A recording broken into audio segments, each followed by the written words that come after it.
Selamat malam, Kak Ardi. Selamat malam Mbak Tika. Oke, sebelumnya terima kasih banyak, Kak, sudah meluangkan waktunya untuk sesi wawancara hari ini. Sebelum kita mulai, apakah suara saya sudah terdengar jelas, Kak? Terdengar, Oke, terdengar sangat jelas. oke. Selanjutnya, untuk sesi wawancara kita hari ini, saya ingin menanyakan opini atau pendapat dari Kakak nih mengenai topik Responsible Consumption and Production di Indonesia. Pertama-tama, boleh Kakak perkenalkan sedikit tentang diri Kakak dulu sebelum kita mulai? Oke, baik. Perkenalkan, nama saya Ardeng Bayu Nur Cahyo. Saya merupakan mahasiswa aktif dari Sekolah Tinggi Ilmu Ekonomi, Trisakti School of Management, yang saat ini sedang fokus pada bidang studi akuntansi. Begitu. Oke, kalau begitu kita mulai ya, Kak. Terkait topik yang akan kita bahas malam hari ini, yaitu Responsible Consumption and Production. Saat ini memang masih menjadi tantangan serius nih, Kak, di Indonesia dalam upaya mendorong pola konsumsi dan produksi yang lebih bertanggung jawab. Dan berdasarkan dari laporan Food and Agriculture Organization, Indonesia menjadi salah satu dari 5 negara penghasil sampah makanan terbesar di dunia.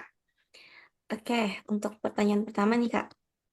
Saat ini kan sudah banyak nih di supermarket atau minimarket di Indonesia yang menerapkan kebijakan Bring on Your Bag dengan tujuan agar mengurangi limbah atau sampah plastik. Menurut Kak Ardi, setelah adanya kebijakan tersebut, apakah cukup untuk membantu dijadikan upaya sebagai konsumsi berkelanjutan? Oke, baik.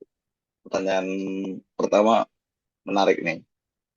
Nah, sebenarnya kalau kita mau ngomongin terkait responsible consumption and production ya, itu sebenarnya tuh bukan soal bagaimana cara kita sebagai masyarakat itu mengurangi limbah, tapi juga bagaimana kita itu membangun kesadaran dan menyebarkannya itu ke antar masyarakat lainnya.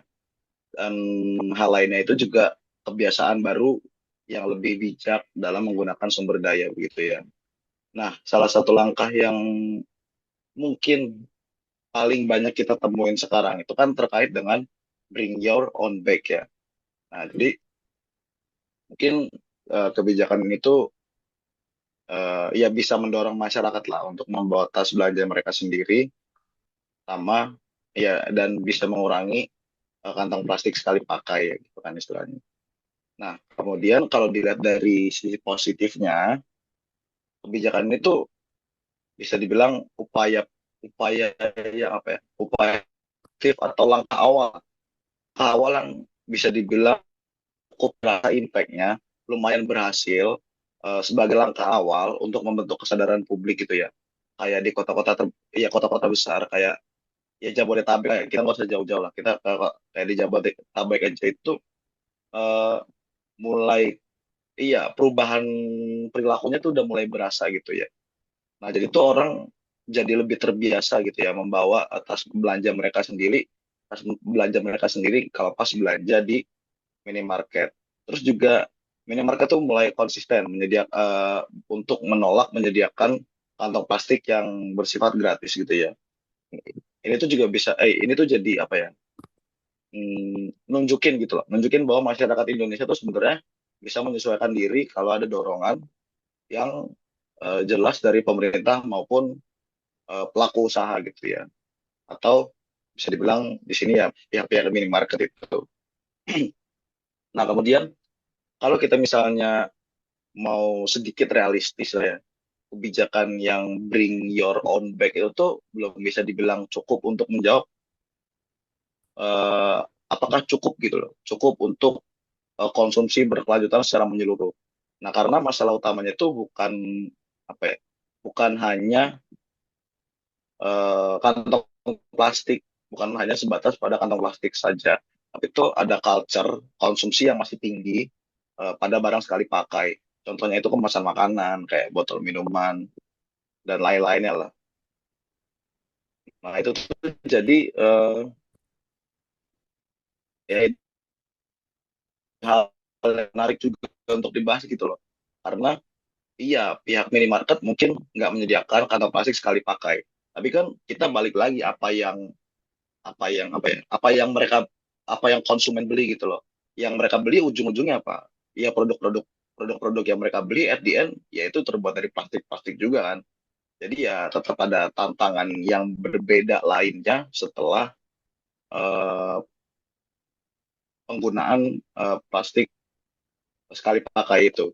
Jadi nggak cukup atau apa namanya nggak sebatas pada kantong plastik aja gitu loh. Nah jadi itu eh, bring your own bag itu bisa dibilang langkah kecil ya, langkah kecil aja. Mungkin bisa dibilang kayak ya udah berapa persennya aja gitu. Cuma ya tetap perlu diapresiasi. Itu bisa jadi entry point yang bisa ngebangun budaya konsumsi yang lebih bertanggung jawab. Nah, terus kemudian juga pemerintah juga perlu memperkuat dengan pendekatan yang lebih luas gitu loh. Misalnya mendorong industri beralih ke bahan yang lebih ramah lingkungan melalui insentif.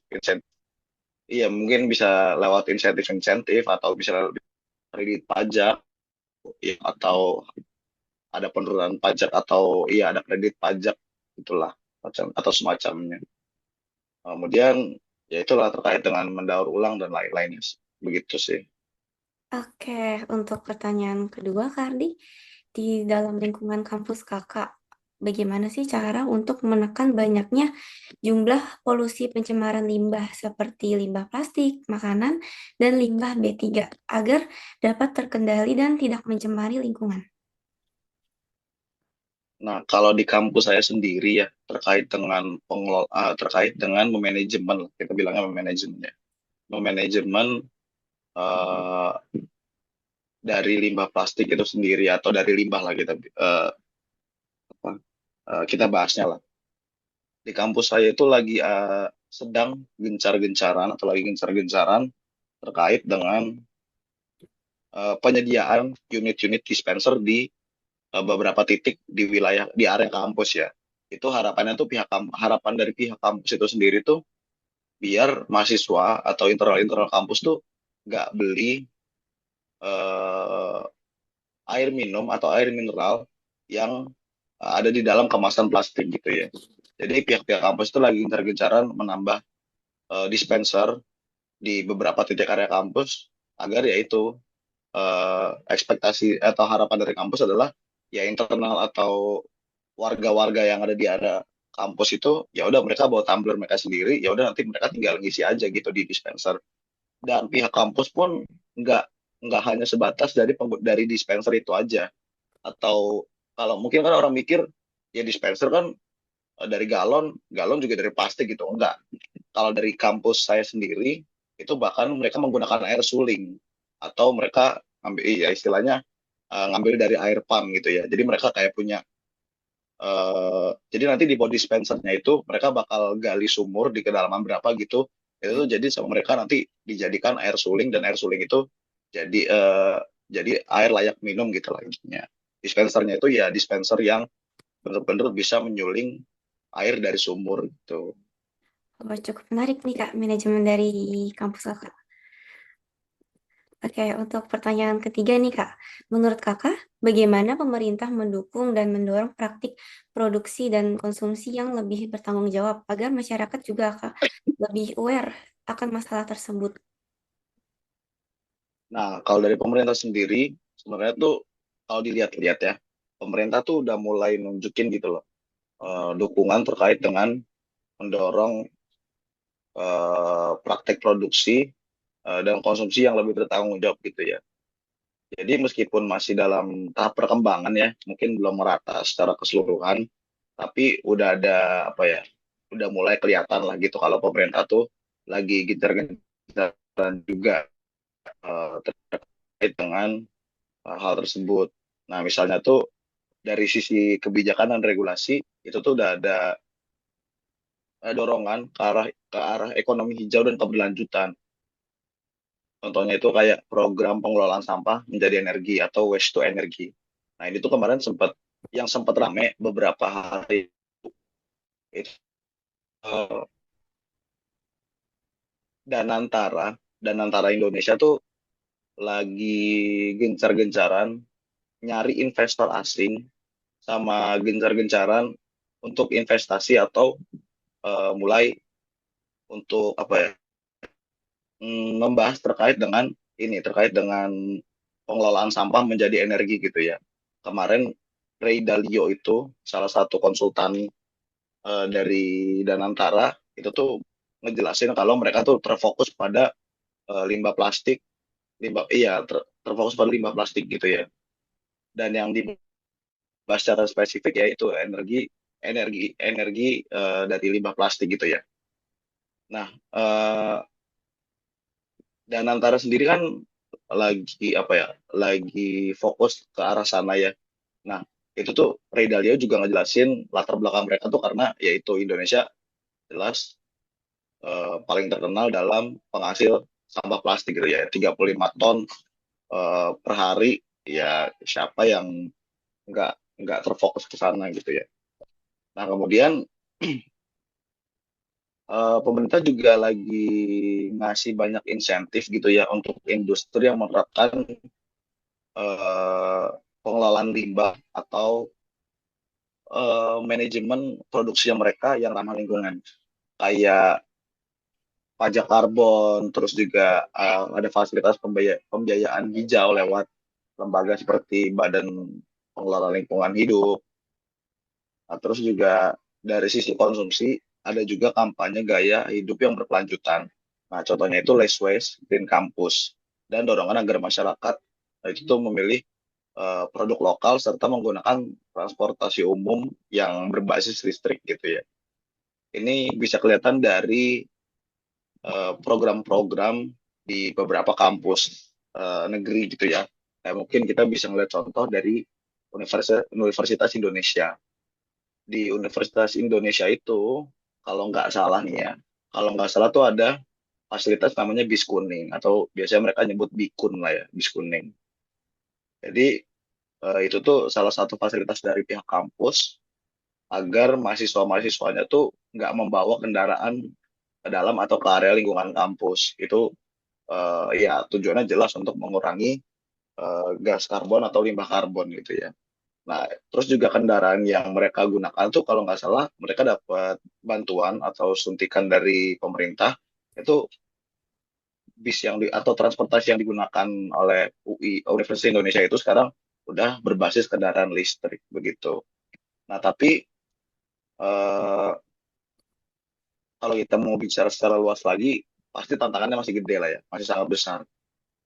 Itu tuh kayak rendahnya kesadaran masyarakat, terus belum kuatnya penegakan hukum lingkungan, dan keterbatasan infrastruktur daur ulang daerah itu tuh juga masih sangat minim gitu ya. Mungkin kita bisa ambil contoh di salah satu kota yang di Purwokerto, pemerintah daerahnya itu kalau nggak salah kemarin bikin trotoar, tapi itu dari trotoar basisnya konblok, tapi konbloknya itu dari limbah plastik gitu ya. Itu mungkin bisa jadi salah satu contoh buat daerah-daerah lain kalau ya ini udah saatnya gitu loh untuk eh, pengelolaan limbah yang berkelanjutan gitu. Begitu sih, Mbak. Ya, Oke, Kak, aku rasa pertanyaannya udah cukup nih untuk malam hari ini. Terima kasih banyak, Kardi, atas waktu Kakak untuk sesi wawancara hari ini. baik, terima kasih banyak Mbak Tika atas kesempatannya. Oke, setelah saya mendengar dari pendapat Kakak barusan nih, ternyata memang masih menjadi eh, perhatian lebih untuk masyarakat di Indonesia ya saat ini. Iya, betul, betul, betul. Masih Ah, banyak PR-nya lah, nggak iya, sebatas hanya di situ-situ aja gitu. iya betul. Oke, terima kasih, Kardi. Terima kasih banyak Mbak Tika.